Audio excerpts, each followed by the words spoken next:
Hoy queremos hablar de justicia, de memoria, de cuidados, pero también de abandono, impunidad y lucha.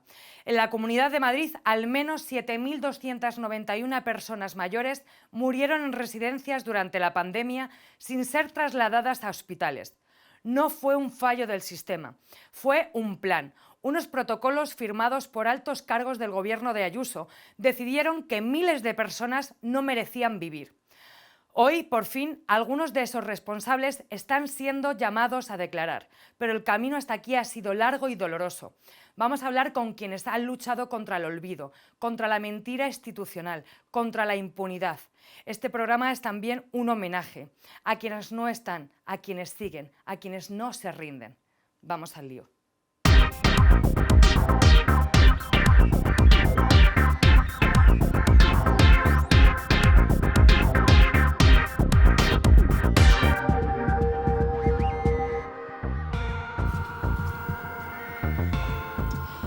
Bueno, hoy en Al Lío volvemos a hablar de las residencias en la Comunidad de Madrid porque no nos olvidamos de las 7.291 personas. Para ello nos hemos traído al mejor plantel que, como siempre digo, deberían de estar copando todos los medios de comunicación. Empezamos por ti presentándote, hacemos que os presentéis vosotras. ¿Qué tal? ¿Cómo estás, Carlos? Muy bien. Bueno, me presento. Soy Carlos Castillo, soy abogado dentro del Centro de Asesoría y Estudios Sociales, el CAES, un despacho de abogados de aquí de Madrid, que junto con Alejandra Jacinto, mi compañera, y con Eduardo Ranz estamos llevando la defensa de los procedimientos judiciales de las asociaciones de familiares de víctimas en el caso de las residencias. Pues muchas gracias por venir. Nos hace falta mucha falta nos hace tu perspectiva, así que gracias por venir. Gracias. Carmen, repites, Hola. ¿Cómo estás, mi amor? Muy bien, muchas gracias. ¿Y tú? ¿Te quieres presentar? Pues claro, soy Carmen López, soy miembro de Marea de Residencias desde 2019, desde el inicio, y bueno, soy activista por las residencias desde 2015, que ingresó mi madre una. Además, soy familiar de víctima porque mi madre falleció en 2020, lamentablemente. Gracias por venir y por contarlo. Gracias. Y vuelve a estar aquí Mercedes Huertas, ya amiga del programa y seguidora, vamos, incondicional. ¿Cómo estás, Mercedes? Totalmente, muy bien, muchas gracias por invitarme. Soy Mercedes Huertas y soy hija de una víctima que falleció por los protocolos de Ayuso. Gracias por venir, por seguir dando la cara siempre. Gracias a vosotros. Querida Sara Plaza, qué bien que estés hoy aquí. Pues muchas gracias. ¿Te quieres presentar? Venga, ya soy una fija de Al Lío, soy Sara Plaza, redactora del Salto, y llevo cubriendo el caso de las residencias desde 2020 e incluso antes, porque yo ya traté este tema mucho antes de que estuviera de actualidad. Y forma parte del Consejo de También, Redacción de de Al Al Lío. Lío, eso es. Pues antes de empezar a hablar de las residencias en la Comunidad de Madrid, importante que se siga hablando, vamos a ir con nuestra compañera Cristina Moyano, que nos haga un contexto sobre el tema. Del 18 al 25 de mayo de 2020, altos cargos del gobierno de Ayuso firmaron 4 versiones de un protocolo que estableció los criterios para limitar el traslado de enfermos procedentes de residencias de mayores a los hospitales. Estos documentos salieron a la luz gracias a la investigación de Infolibre y El País. Por otro lado, Ayuso asegura que se medicalizaron 223 residencias, afirmación que se enfrenta al testimonio de familiares, trabajadores, incluso a los partes recogidos in situ por la policía. Por un lado se bloquearon los traslados y por otro no se medicalizaron los geriátricos. El resultado: en julio de 2020, el periódico Infolibre publicaba los datos de las muertes sucedidas dentro de las residencias, tras realizar una consulta al portal de transparencia de la Comunidad de Madrid. Estos datos, suministrados por la propia administración de Ayuso, indicaban que los fallecidos habían sido 7.291. Madrid fue la comunidad con mayor exceso de mortalidad del Estado en términos absolutos y relativos al tamaño de la población, y así lo reflejaba un estudio científico publicado en Gaceta Sanitaria. El pasado 26 de mayo de este año, en el juzgado número 3 de Madrid, asistían a declarar Carlos Mur, director de Coordinación Sociosanitaria durante la pandemia y firmante del conocido como el Protocolo de la Vergüenza. También Francisco Javier Martínez Peromingo, coordinador del llamado Protocolo Técnico que complementaba el primero, y Antonio Burgueño, asesor sanitario de la Comunidad de Madrid durante la pandemia. Por primera vez desde que los familiares de las residencias emprendieran la lucha judicial, estas 3 personas eran citadas como investigadas. Los familiares han interpuesto una nueva tanda con más de 100 querellas que parece que están dando sus primeros pasos. Pues bueno, liantes, hasta aquí los datos. Todo lo que ha sucedido es mucho más extenso y complejo, por eso la necesidad de este debate. Yo os dejo con Silvia. Chao. Bueno, es necesario el contexto y no sé si decir que se están dando pasos y quiero saber cómo estáis, sobre todo tú, Mercedes, y sobre todo tú, Carmen. Supongo que habéis contado la historia como 300.000 veces, o no sé si 300.000 veces, pero ¿qué tal si os pregunto sobre esto? Sobre qué pasó en la residencia donde estaban vuestras familiares. Mercedes. Pues en mi caso, después del cierre de puertas, al día siguiente nos enteramos y yo pido poder llevar a mi padre la máquina de afeitar. Mi madre iba todos los días y la tenía ella, ¿no? Entonces cuando me dicen que sí, que la puedo llevar, y les digo que sí, me dejan verle, me dicen que no. Prácticamente desde recepción, casi con las manos me cogen la maquinilla y no me dejan más. A partir de ahí la comunicación era muy corta, recibimos las familias creo que como 2 vídeos los primeros 15-20 días de marzo y ahí se acaba. Hasta que el día 22 una llamada telefónica, siempre se tenían miedo a esas llamadas. Nos dicen que mi padre está con febrícula, pero que está bien, que está cuidado, que está comiendo, que está tranquilo en su habitación y ahí queda. Poco a poco pasan los días, la comunicación es muy corta, son pocas las llamadas que se reciben, contactar con ellos es difícil. Yo entiendo, el volumen de familiares, todos llamábamos al mismo sitio, la centralita no daba abasto, nos derivaban a la zona de clínica, para que os entendáis, al médico o a la enfermera, pero no nos daban abasto. ¿Por qué? Porque al mismo tiempo también los mismos trabajadores iban cayendo, o sea, iba cayendo todo el mundo. Entonces, aunque les preguntaban, era todo muy como telegráfico. Se le está dando paracetamol, pues no responde al paracetamol, se le da un antibiótico, se le cambia, esto así. Hasta que el día 4, a las 3:30 de la tarde, me llaman para hacer una videollamada. Era el teléfono de la psicóloga, estaba con él en la habitación. Y me dice que avise a mis hermanos y a mi madre para hacer una conjunta, ¿no? Y les digo que mi madre no tiene ese tipo de teléfono y mis hermanos están teletrabajando, que me dejen verle yo y que ella me grabe para yo luego dárselo a mis hermanos y enseñárselo a mi madre. Yo cuando le veo adormecido, no abría prácticamente los ojos. Mi marido y yo llamándole a través del teléfono y él como que intenta abrir los ojos, pero no puede. Pues bueno, ya nos despedimos de él. Bueno, Juan, le dejamos descansar y al ratito me envían ese vídeo. Lo curioso es que a él me dicen que le van a dar de comer a las 3:30 de la tarde, pero yo sinceramente me di cuenta que era imposible que mi padre comiera. El día 6 de abril, 2 días después, nos llaman y nos dicen, a las 9:30 de la noche me llaman a mí y que ha fallecido. No te lo esperas porque todo lo que te están diciendo es que él está bien, febrícula y paracetamol. Ya, no explicaron más. No explicaron nada más. Hasta que mi padre no fallece, yo pido el certificado, el historial médico de la residencia, es cuando yo leo que a mi padre el día 2 le hacen primero el test COVID, antes nunca le habían hecho, aunque yo pregunté, nunca me decían nada. Le hacen el test COVID el día 2 y al mismo tiempo, el día 2, le empiezan a dar paliativos. Nadie nos dijo nada, nadie nos pidió permiso, nadie dio autorización. Y evidentemente ahora entiendo por qué el día 4 mi padre estaba adormecido, porque estaban ya bajando sus constantes vitales. Qué duro que lo estés contando todo el rato y a la vez te agradezco la valentía. Creo que todo el mundo os deberíamos de agradecer la valentía, no solo de haberlo sufrido, sino de estar peleando y luchándola fuerte como la estás luchando. Gracias por contarlo una vez más, Mercedes, de verdad, gracias. ¿Quieres contar, Carmen, también tu caso? Que supongo que además serán los casos parecidos en todas las comunidades de Madrid. Luego hablaremos de esto. Bueno, mi caso es un poco diferente porque mi madre no falleció en la residencia. Mi madre tenía además un móvil mediante el que nos comunicábamos a diario con ella. Ella nos narraba en primera persona todo lo que iba sucediendo en la residencia, en qué momento empezaron a llevar las trabajadoras EPIs, en qué momento, bueno, EPIs, si se puede llamar EPIs, a bolsas de basura negras Ya. y mascarillas fabricadas por ellas mismas. En qué momento les confinaron en sus propias habitaciones, en qué momento en el comedor les separaron, que eso no fue al principio, en fin, ella nos iba contando todo esto. Y mi madre, pues llegó un día que dejó de cogernos el teléfono, entonces a nosotras nos extrañó muchísimo y estábamos llamando a la residencia. Cuando conseguimos hablar con la residencia pedimos que por favor le cargasen el móvil porque pensamos que no nos lo cogía porque lo tenía descargado.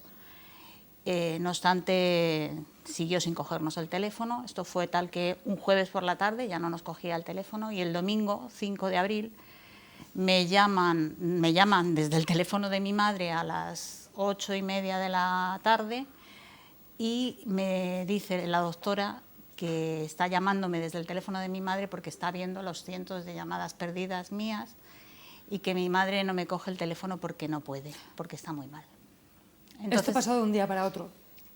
De jueves a domingo sin poder hablar con ella y sin que nadie nos dijera en qué situación se encontraba para no coger el teléfono. O sea, que nos imaginamos que estaban totalmente, pues, que no había gente para atenderles y que nadie sabía en qué situación se encontraba.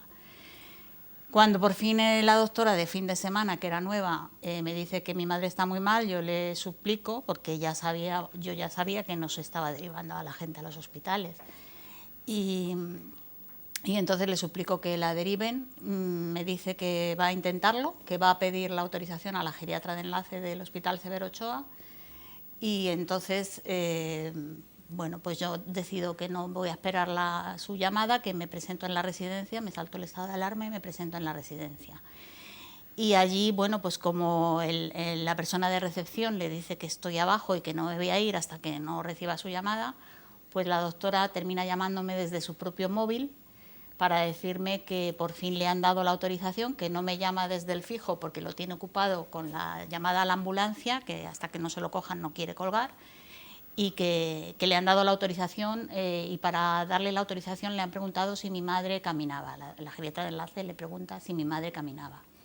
Ella le dice que sí, que caminaba con un andador y en ese momento le digo que no es cierto, que mi madre no camina, porque le ha dicho que sí. Entonces dice, bueno, pues yo pensaba que tu madre caminaba y gracias a ese error nos han dado la autorización. Esa es la historia diferente. Wow. Pero claro, mi madre llevaba desde el 14 de marzo, yo al presentar la querella que presenté en 2020, el juzgado saca toda la documentación de la residencia y del hospital y en el informe de la residencia pone que tiene sospecha de COVID desde el 14 de marzo. Ingresa el 5 de abril con una neumonía bilateral y un 80 de saturación de oxígeno en sangre y no obstante fallece el 1 de mayo, o sea que hay un periodo de casi un mes en el ¿Y la que ingresaron? Ingresó el 5 de abril. Porque creían que andaba. Porque ese fue el criterio. También te agradezco mucho que lo cuentes una vez más, después de haberlo contado 300.000 veces y haberlo llorado y sufrido, y te agradezco la lucha también. Quería preguntar a Carlos si esto es lo que te encuentras habitualmente y qué se persigue en estas querellas. Porque, claro, como activista te diría, es que es un geronticidio. Sí, así es. Lo que fueron unos protocolos que se establecieron, por los cuales se establecieron una serie de criterios, entre los cuales estaba, por ejemplo, el poder moverse, el poder caminar, como ha explicado Carmen, y aquellas personas que quedaban fuera de esos criterios se les excluía del tratamiento de la derivación hospitalaria. O sea, en el momento en el que empieza la pandemia, la Comunidad de Madrid tenía 4 formas de atender médicamente a las personas que vivían en las residencias. Podía haber medicalizado las residencias, como prometió al principio de la pandemia, es decir, podía haber trasladado equipos médicos a las residencias para que atendieran a aquellos residentes que enfermaban, o podría haberles tratado como cualquier otro enfermo, cualquier persona que enfermaba en su domicilio y haberles derivado una vez que enfermaban o que necesitaban tratamiento médico a un hospital de los que estaban en ese momento en funcionamiento. Podían haberlo derivado a un hospital privado también, que a partir del estado de alarma pasan a estar controlados por la Comunidad de Madrid, o podrían haberlos derivado al hospital del IFEMA, que se abrió, el famoso hospital del IFEMA, pero lo que se hizo fue excluirles de cualquier tratamiento médico y en base a una serie de criterios, como he dicho, entonces no se les atendió médicamente. Vamos, se les privó de su derecho a la salud por una serie de criterios, como ha comentado Carmen, que no pudieran andar o que tuvieran algún tipo de discapacidad o algún tipo de situación. ¿Y mayores también de no sé cuánta edad? ¿Esto es cierto? No, el criterio no es por edad. por determinada edad, no, es por condiciones Por de dependencia. salud. Por dependencia. Eso es. Capacidades cognitivas y capacidades físicas. Eso es. ¿Y te encuentras siempre estos Eso mismos es. casos parecidos? Eso es, dentro de los procedimientos judiciales que a día de hoy tenemos abiertos, que vienen derivados de una querella colectiva que se pone por parte de 109 familiares en el mes de octubre, se han abierto distintos procedimientos en distintos juzgados y a día de hoy pues el relato es similar a eso. Lo que ha quedado acreditado, lo que hemos podido avanzar dentro de estos procedimientos y dentro de estos 5 años de procedimientos judiciales que llevamos abriendo desde el 2020 es que existían esos protocolos y que esos protocolos se aplicaron excluyendo del tratamiento médico a las personas que lo necesitaban en ese momento más que nadie y que se les excluyó por esos criterios. Porque ahora estas querellas eran diferentes a las anteriores, Eso es. después de 5 años. Bueno, porque en octubre se establece una nueva línea, por decirlo de una manera jurídica, por la cual se considera, a partir de toda la documentación que se ha ido consiguiendo durante estos 5 años y que se ha conseguido por ejemplo, a través de la Comisión de la Verdad, que se en la que declararon varias de las personas y varias familiares de víctimas y declararon personas de las residencias, se ha ido consiguiendo información y se llegó a la conclusión de que lo que podía haberse cometido es un delito de discriminación, de denegación discriminatoria del acceso a la salud, que es el artículo... ¿Ese es el delito que se persigue? Eso es, que es el artículo 511 del Código Penal, que es el delito por el cual se persigue al funcionario público que le niegue el servicio a la salud a una persona por un criterio de exclusión.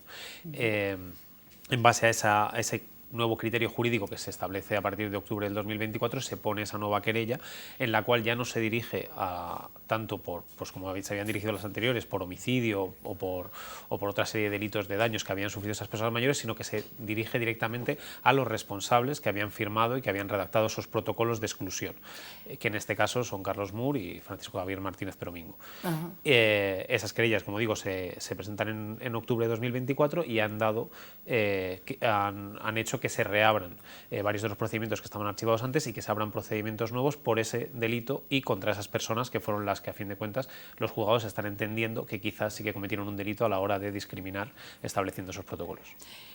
¿Y Burgueño?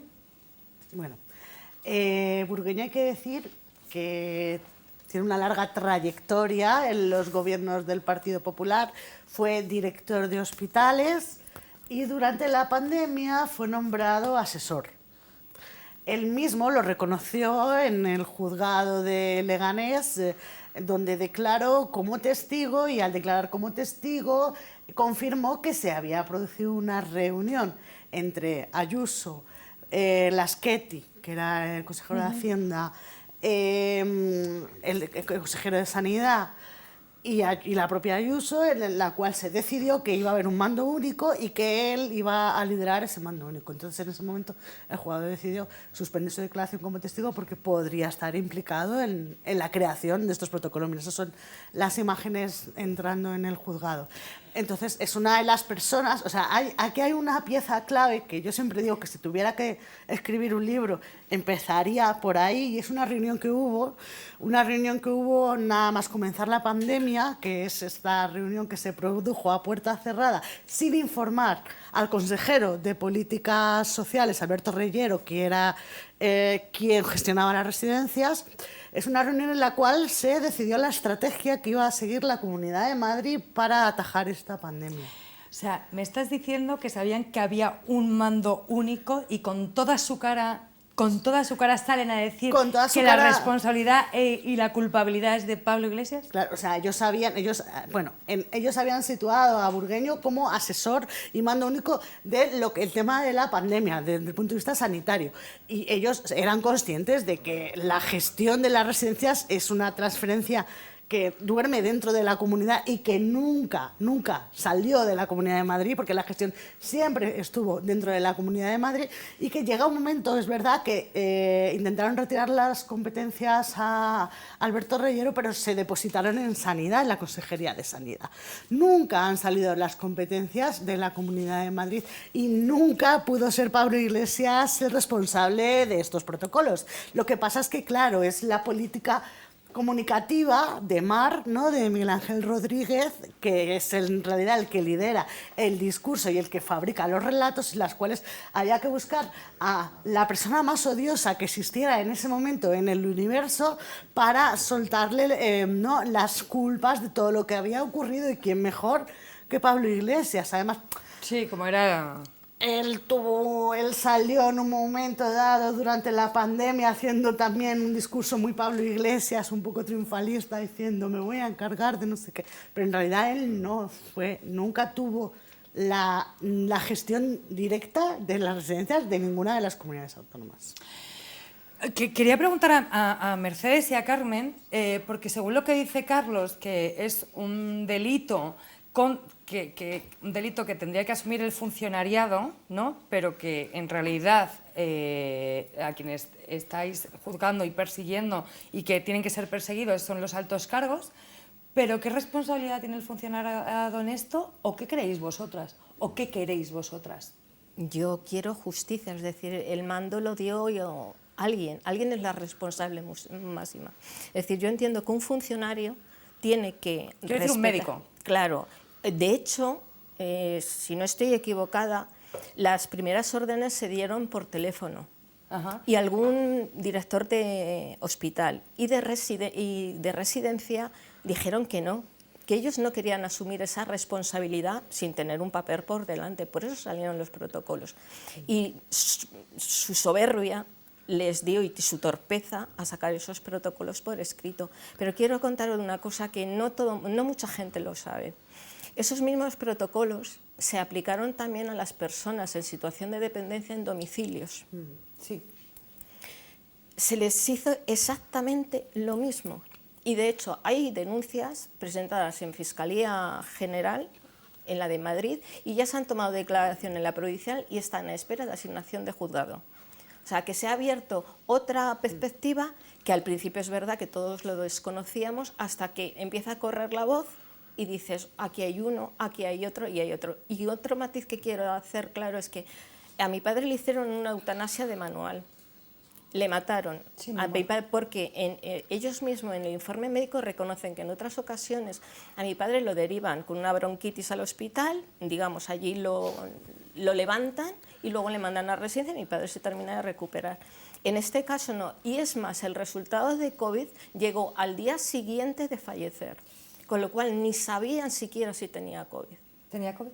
Sí, pero no lo sabían. Pero no lo sabían. El día 2, cuando empezaron a darle paliativos, no lo sabían. Ya. O sea, se le quitaban del medio porque entraba dentro de ese encaje de que era una persona con un deterioro cognitivo, aunque no os conocía, pero tenía Alzheimer, y ya andaba en andador y a veces en silla de ruedas. Evidentemente necesitaba ayuda, pero es lo que dice Carlos, se negaron 4 posibilidades muy buenas, ni medicalizaron la residencia, ni se les llevó a los hospitales públicos, o sea, privados, a no ser que tuviera seguro médico privado, ni se les llevó al IFEMA, ni siquiera a los hoteles medicalizados para personas que no eran de una... Mi padre no se ahogaba, mi padre tenía 84 de saturación, lo mismo que tenía en el mes de enero.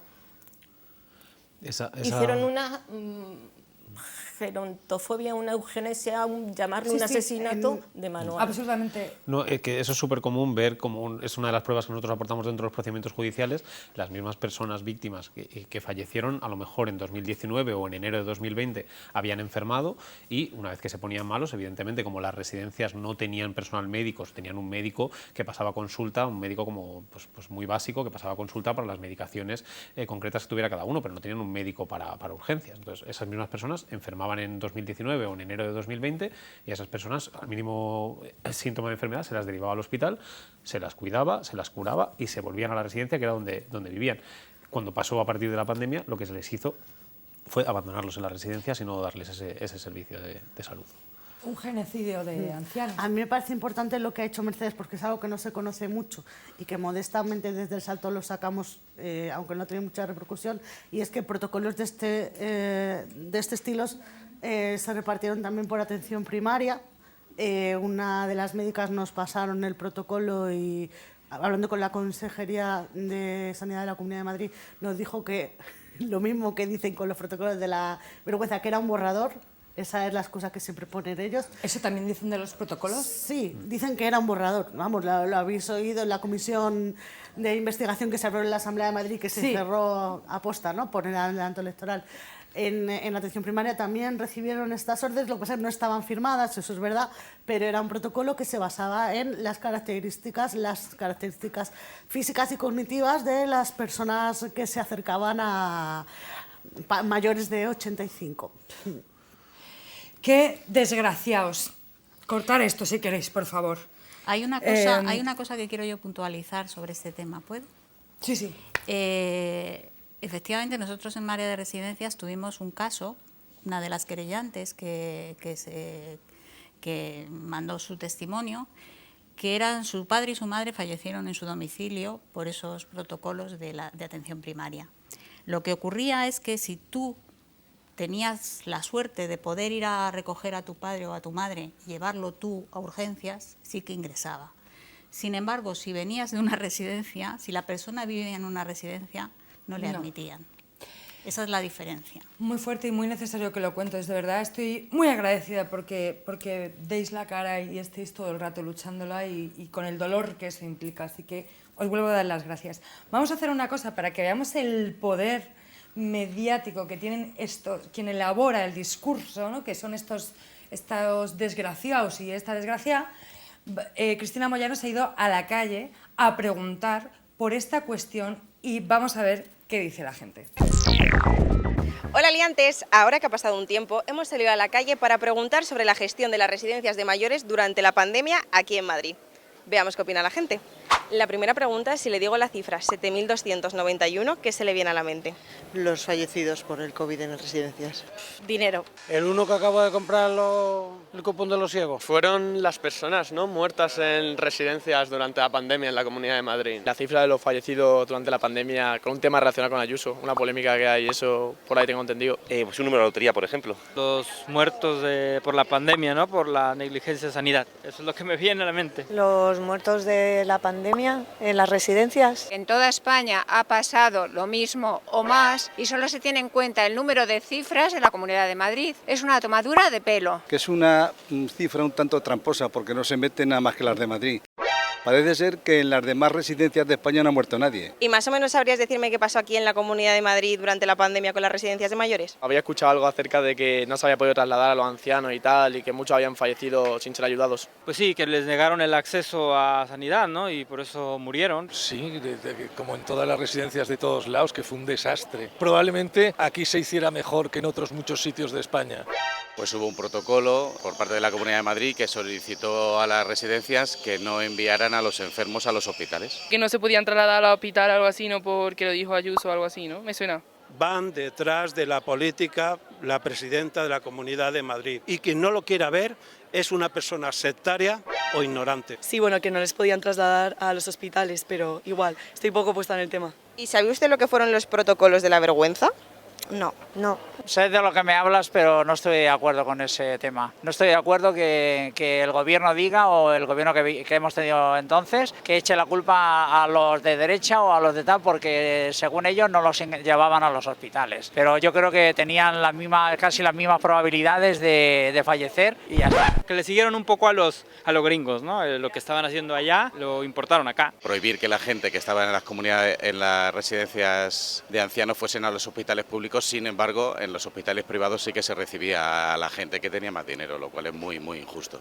No tengo ni idea de qué fueron los protocolos de la vergüenza. De la vergüenza fue todo lo que se hizo en la pandemia y cómo se abusó de nosotros. Se estimó desde la Comunidad de Madrid, desde el Gobierno de la Comunidad de Madrid, que se tenían que hacer en caso de que una persona en las residencias contrajese el COVID. El problema importante es ese, que no se habló de la derivación a los hospitales, no se le negaba ese derecho a las personas mayores, aludiendo que ahí se podían tratar mejor que en un hospital. Pues ahí ocurrió lo que posiblemente sea negligencia. Al final se dejó morir a mucha gente en las residencias sin ningún tipo de sentido. Me enteré que había un poco de desigualdad, que había algunos que sí les podía trasladar y otros no. Es un protocolo que se llevó en un tsunami que hubo, que allí aquello arrasaba con todo. Y si buscan un problema en la Comunidad de Madrid, lo ha tenido el resto de España, porque solamente hablan de los fallecidos en Madrid. ¿Y qué piensa usted sobre que solo fuesen derivados a los hospitales los que tenían un seguro médico privado? No, eso no es verdad. Tanto en educación como en sanidad intentan privatizarlo todo para que solo la gente con dinero tenga acceso a los recursos.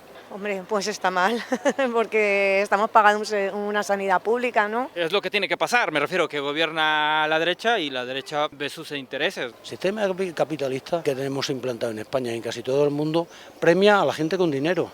Es que todo es una vergüenza. En España tenemos seguridad social por algo y todos merecemos poder usarla. Me parece fatal porque todo el mundo tiene el mismo derecho, tenga dinero o no tenga dinero. Ojalá en España tuviésemos muchas señoras como la señora Ayuso que gestionase como gestiona y no el desastre que tenemos. No es solo la sanidad, es todo la vivienda, el trabajo, las posibilidades de opciones de vida están relacionadas con el dinero. La seguridad social está para algo, entonces quizá todo el mundo debería tener acceso. Y por último, ¿de quién piensan que es la competencia última de las residencias de mayores aquí en Madrid?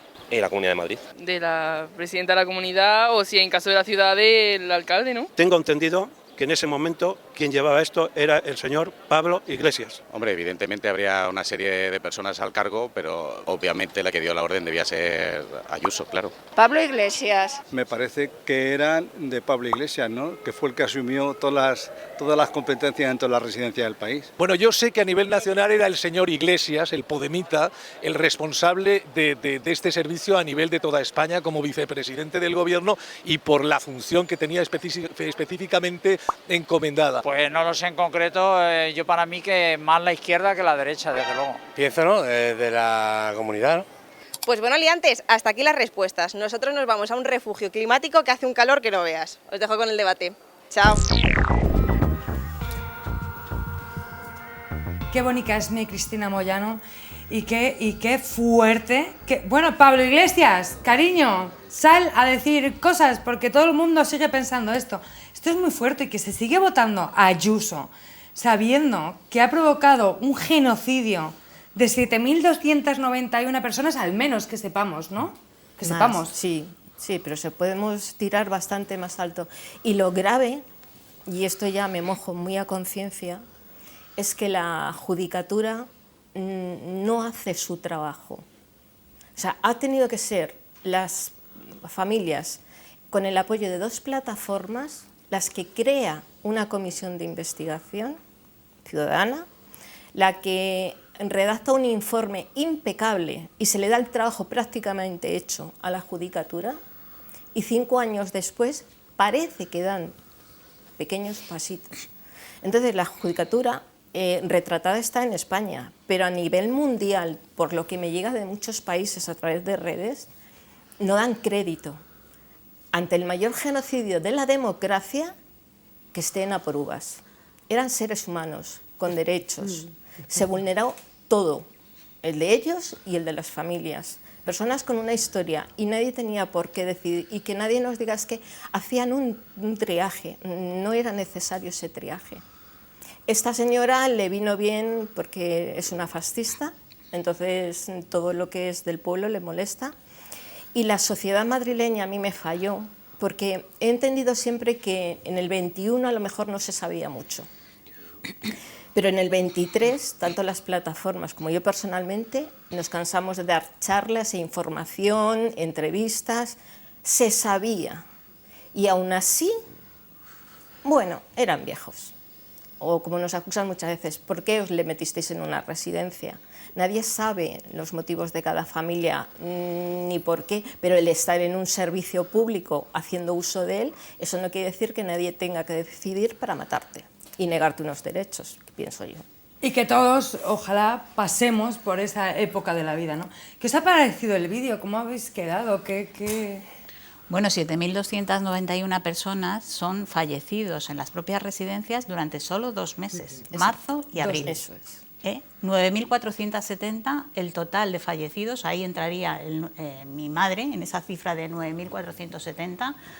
A mi madre le negaron la atención sanitaria desde el 14 de marzo al 5 de abril y se la dieron por equivocación y está en una cifra superior, 9.470. En toda España, esos señores que dicen que en toda España pasó lo mismo, pues sí, la verdad es que hubo muchos fallecidos en toda España, pero en esos 2 meses, en toda España fallecieron cerca de 20.000 personas de residencias. En Madrid, la mitad, 9.470. Yo creo que eso es bastante significativo de lo que pasó en Madrid en diferencia a lo que pasó en el resto de España. ¿Has visto el vídeo, Sara? ¿Y qué tiene que ver esta desinformación y este cacao mental que tienen con la señora Ayuso? Bueno, digamos que la política comunicativa de la Comunidad de Madrid triunfa, mete bulos, los bulos funcionan, descomunicativa. Se expanden y ganan elecciones.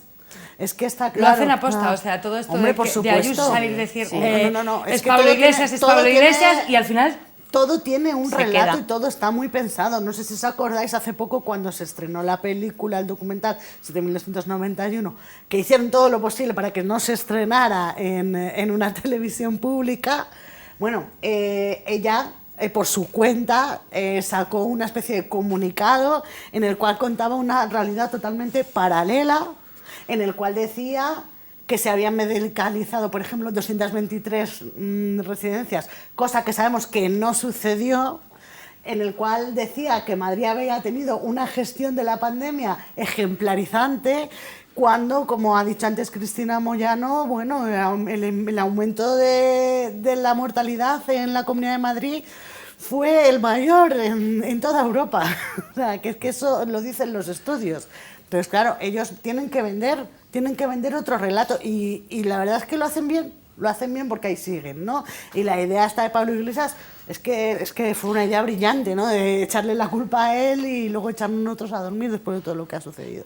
O sea, pero no sé hasta qué punto es que se cree en el relato, sino simplemente es como vagueza mental, ¿no? Y lo repiten constantemente hasta que se hace para ellos verdad, ¿no? Claro, y también hay otro componente que no hemos hablado aquí, que creo que es necesario ponerlo sobre la mesa, y es el edadismo, ¿no?, que hay en esta sociedad. Absolutamente. Y al final no nos importan los fallecidos porque eran personas prescindibles, que no producían, que simplemente consumían recursos públicos y que, bueno, ya les quedaba poco tiempo, ¿no? Como ella decía, iban a morir igual, ¿no? Pero hay una cosa que a mí sí que me gusta mucho remarcar y creo que tiene que quedar clara, es que no iban a morir igual, que aunque hubieran sido desplazados a los hospitales y hubieran fallecido en los hospitales, hubieran muerto con cuidados paliativos, hubieran muerto con oxígeno. Y no fue así, porque la gente que falleció dentro de la residencia falleció ahogada. Y eso nos tiene que quedar claro. Y ellos que defienden tanto los cuidados paliativos y están tan en contra de la eutanasia, pues practicaron una eutanasia colectiva. ¿No es así? Para los que quieren bien y para los que quieren mal. O sea, no es lo mismo morir igual con cuidados paliativos que sin ellos. O sea, no es lo mismo morir con dolor que sin dolor. Carlos, ¿cómo afecta todo esto, o sea, todo este relato que tiene la sociedad en Madrid, de todo este cacao y de toda esta como mentira y falsedad al proceso judicial?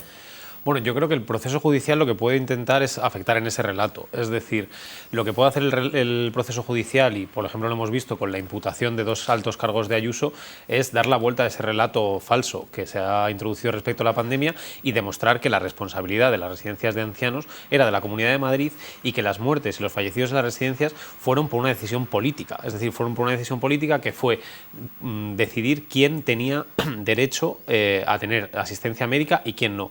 Antes leía, pues decían, las universidades en la Comunidad de Madrid son las universidades con menos gestión, con menos recursos. Eso es una decisión política, no se está metiendo dinero en las universidades. Pues esto fue una decisión política. Fue igual que nos están desmontando la sanidad pública, lo que se hizo fue, se tomó la decisión de priorizar otros recursos, abandonando para ello las residencias. Es decir, se tomó una decisión por la cual se destinaron centenares de médicos, por ejemplo, al IFEMA o a los hoteles medicalizados, que fue otra de las ideas de Ayuso, que algunos hoteles, con la colaboración público-privado, esto que le gusta tanto al PP, algunos hoteles se pusieron como hospitales dentro de la Comunidad de Madrid, y esos recursos que se destinaban a esos productos, ¿no?, como el IFEMA o los hoteles, que eran mucho menos necesarios, se quitaron de las residencias, que desde el primer momento se sabían que eran uno de los principales, si no el principal, problema dentro de una pandemia, porque las personas que viven no se les puede confinar, viven en unas residencias en las cuales comparten muchos espacios comunes, y porque la población que vive en las residencias es población de riesgo. Entonces se tomó la decisión política de, en vez de atender las residencias y atender a esas personas, destinar esos recursos a hacer propaganda. Y bueno, y yo creo que eso, que el procedimiento judicial lo que va a hacer, o lo que esperemos que haga, es servir para hacer verdad, o sea, para hacer verdad y para hacer justicia. No sabemos si habrá justicia, vamos a luchar por ello, pero por lo menos ya se está haciendo verdad, y así están declarando los que eran de la Comunidad de Madrid y no del Estado, que es lo que han defendido desde el discurso mediático de Ayuso.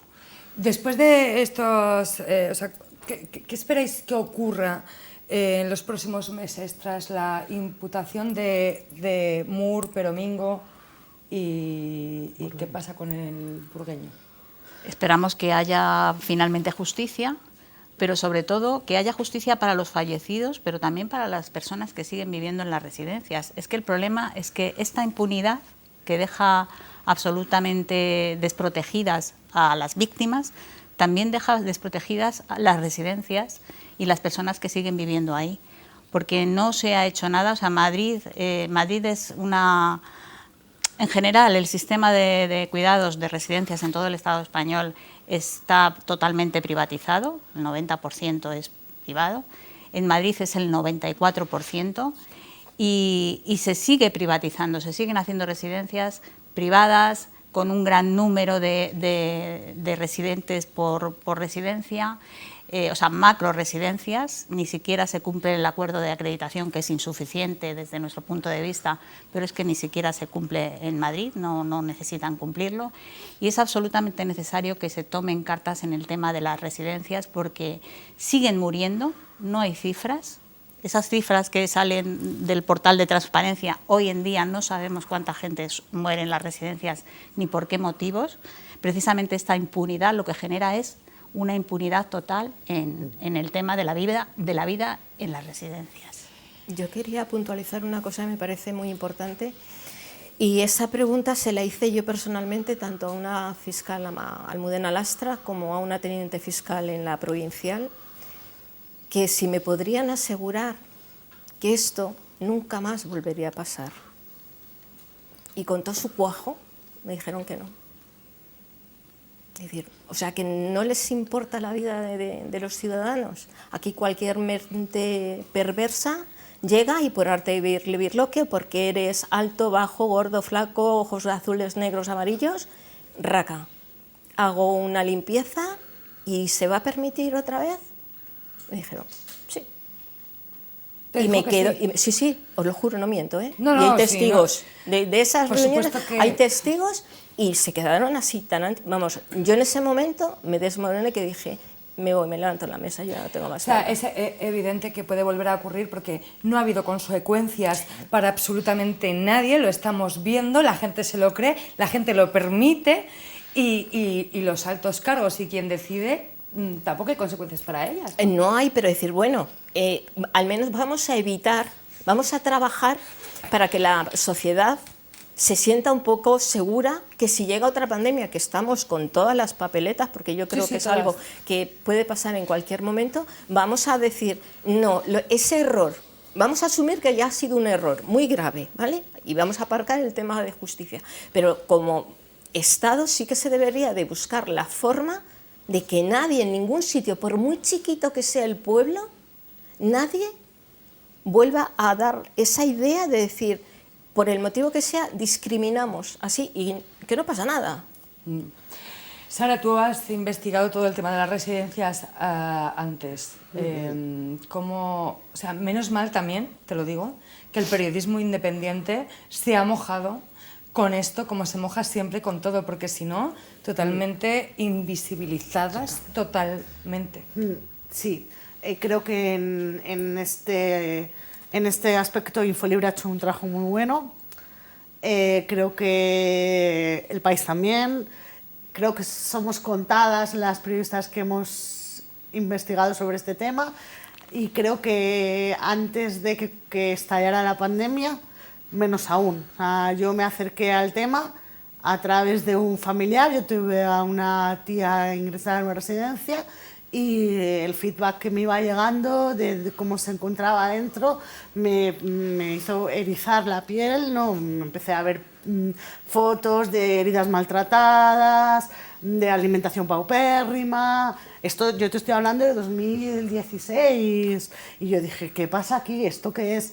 Y bueno, pues uno se pone, pues como periodista dije, bueno, pues vamos a ver qué está pasando aquí, porque no sé, le estamos dando mucha atención a este tipo de centros.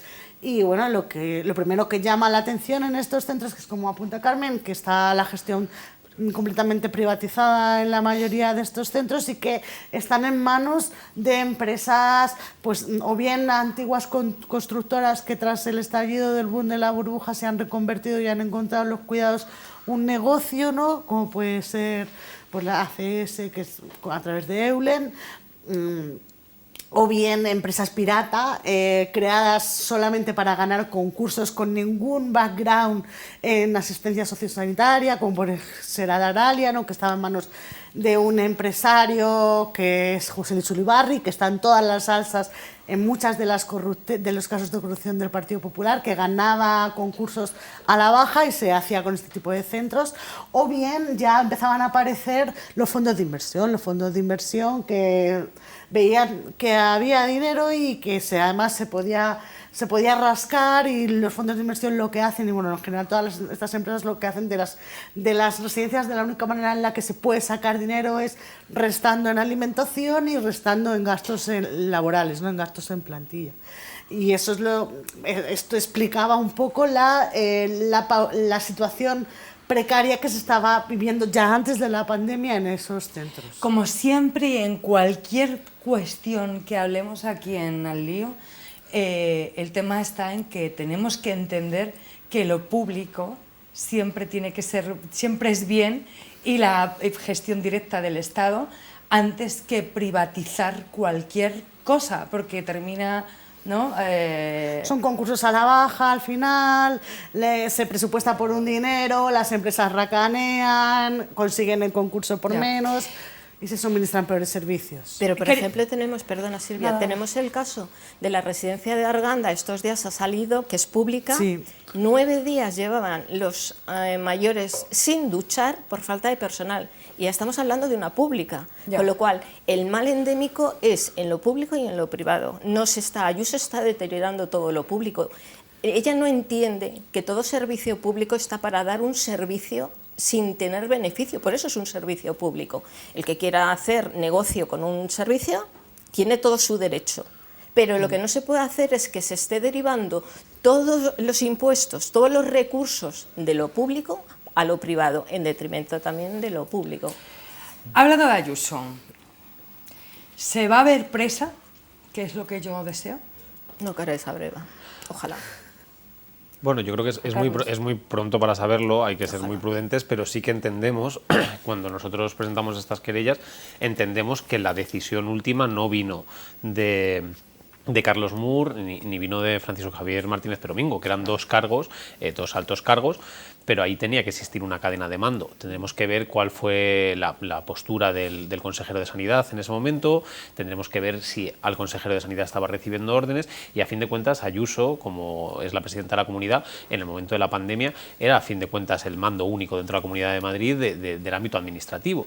Entonces, bueno, yo no sé si vamos a ver a Ayuso presa por esto, pero sí que creo que existían cadenas de mando y que habrá que, esperemos que el procedimiento judicial sirva para ir desvelando esas cadenas y arrojando un poco de luz sobre quién tomó la decisión, porque como he dicho antes, esto fue una decisión política.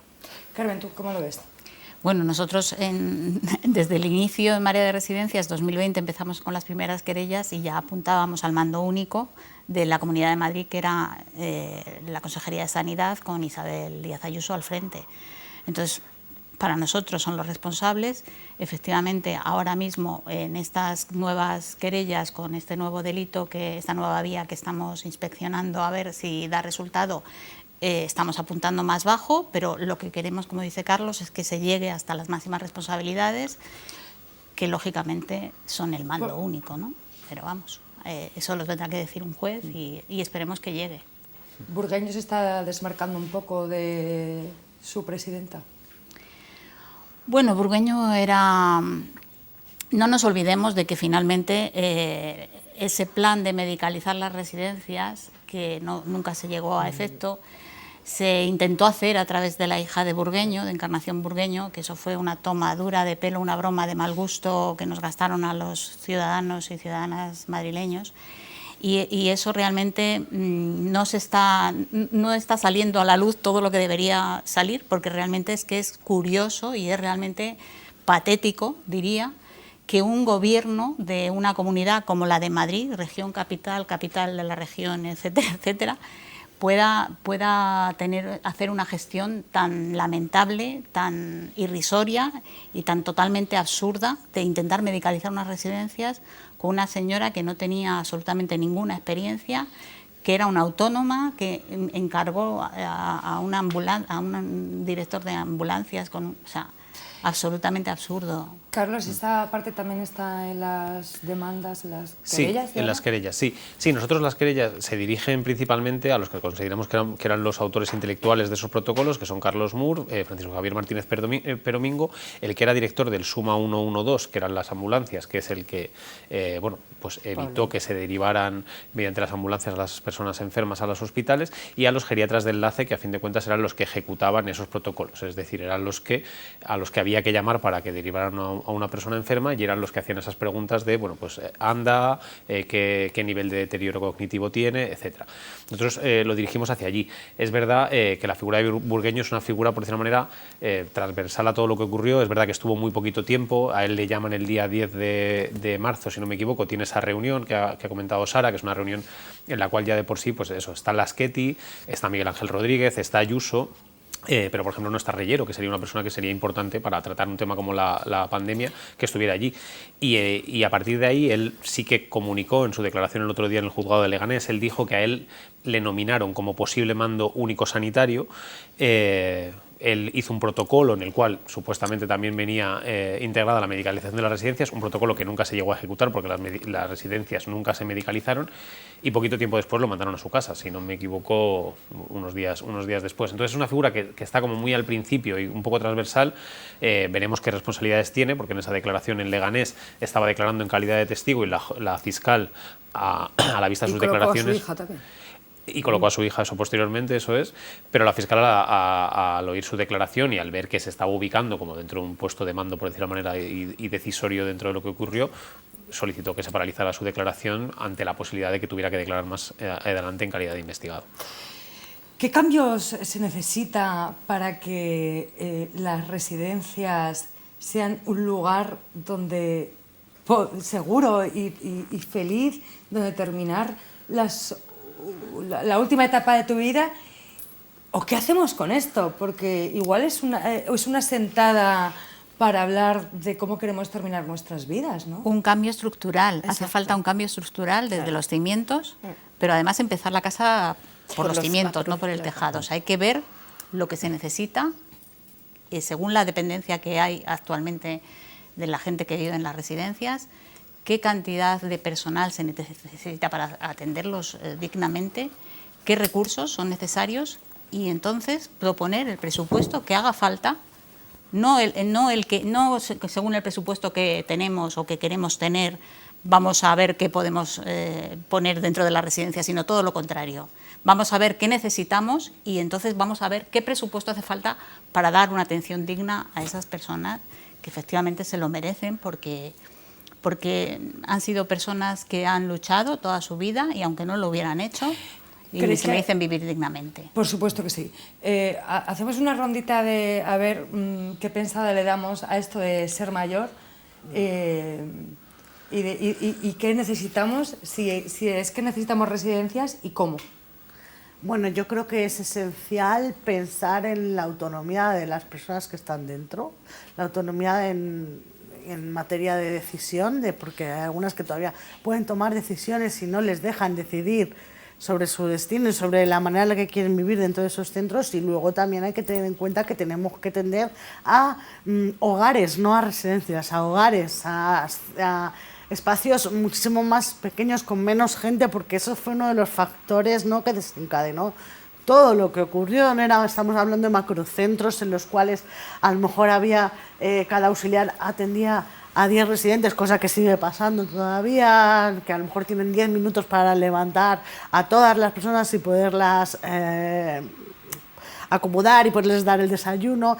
Claro, eso en macrocentros es una tarea que precariza el cuidado y al final precariza también el trabajo de las personas que trabajan en estos centros. Entonces hay que pensar en un modelo que vaya a lo micro, o sea, algo mucho más pequeño y mucho más modesto, y también eso, tener muy en cuenta la autonomía y la capacidad de decisión que las personas que están dentro de esos centros. Carlos, ¿tú qué piensas? Bueno, yo no soy muy especialista, pero estoy completamente de acuerdo con lo que dice Sara, y entiendo que así tiene que ser, tiene que tender a, bueno, por un lado, sacar esas garras privadas que hay, que lo único que buscan es un beneficio económico, ¿no? Los fondos de inversión a día de hoy son de los principales actores dentro de las residencias, porque ese beneficio económico va en contra de la salud de las propias personas residentes, y tender a espacios más pequeños en los cuales se escucha a esas personas, ¿no? Quitarnos esa gerontofobia que hay, por el cual parece que las personas mayores ya no tienen opinión o no pueden tener capacidad de decisión, ponerles a ellos el micro en la boca y ver cómo quieren vivir y cómo quieren pasar esa etapa de su vida, y a partir de ahí pues bueno, construir residencias en las cuales, bueno, pues la residencia puede tener algo muy bonito, que es esa vida comunitaria, ese espacio común para que las personas puedan estar atendidas, esa parte médica o esa parte sanitaria también dentro de su propia residencia, y ver un poco cómo quieren vivirlo y ejecutarlo así, vaya. Mercedes. Sacar el concierto público-privado del sistema. Para mí eso es fundamental. Otra cosa es acondicionar a las residencias a esas pequeñas áreas de convivencia, dándoles esa calidad. Diferenciar, porque hay muchas clases de residencias. Entonces, hay personas con problemas psiquiátricos que llegan a residencias, digamos, de gente que no tiene esas enfermedades, y los unos no entienden a los otros y hay esos conflictos. Entonces yo creo que hacer residencias para cada tipo de personas, aunque todas estén bien, pero aún en esos módulos un poquito todo completado. Y al mismo tiempo creo que dentro de la sociedad respetar que si hay familias, hay mayores que no quieren una residencia, que desde la propia administración se les ayude a permanecer el máximo tiempo que quieran en sus casas con una calidad de vida. No todo es decir, pues es que llegan, no es que, a la venga, no. Y luego, una ley de residencias y de cuidados a nivel estatal, con unos mínimos, porque las competencias las tienen las comunidades autónomas, pero unos mínimos para que ninguna mente perversa de menos calidad. Lo que no puede ser es que dentro de todo el territorio nacional hay unas residencias y unas comunidades autónomas que están algo mejor y que otras, por ejemplo Madrid, que es un caos. Todos los españoles y españolas somos iguales, entonces vamos a obligar con una ley bien hecha, bien pensada, bien estructurada, que proteja a esas personas.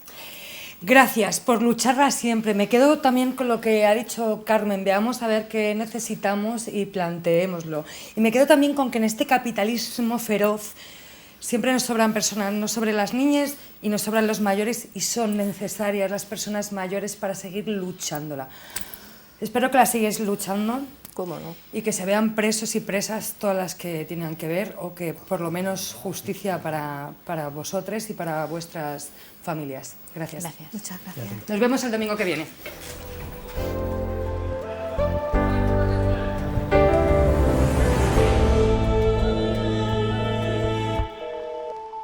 En Correos, una de las mayores empresas públicas del Estado, tenemos varios problemas desde hace bastante tiempo. El principal de ellos es la falta de contratación, lo que provoca que el servicio que se da a la ciudadanía se vea mermado, y así los ciudadanos y ciudadanas no reciben su correspondencia una vez al día, como marca la ley postal, y implica que esa sobrecarga de trabajo derive en un absentismo elevadísimo que hay en esta empresa, con lesiones musculoesqueléticas y también con elevado estrés de riesgo psicosocial. La empresa, junto con las organizaciones sindicales mayoritarias en la misma, llegan a un acuerdo este diciembre para intentar implementar un acuerdo marco. Pretenden que puedan decidir si trabajamos en turnos de mañana o de tarde, volver a trabajar sábados, decirnos en qué puesto de trabajo vamos a estar, si en uno o en otro, o asociar nuestro salario a nuestra producción.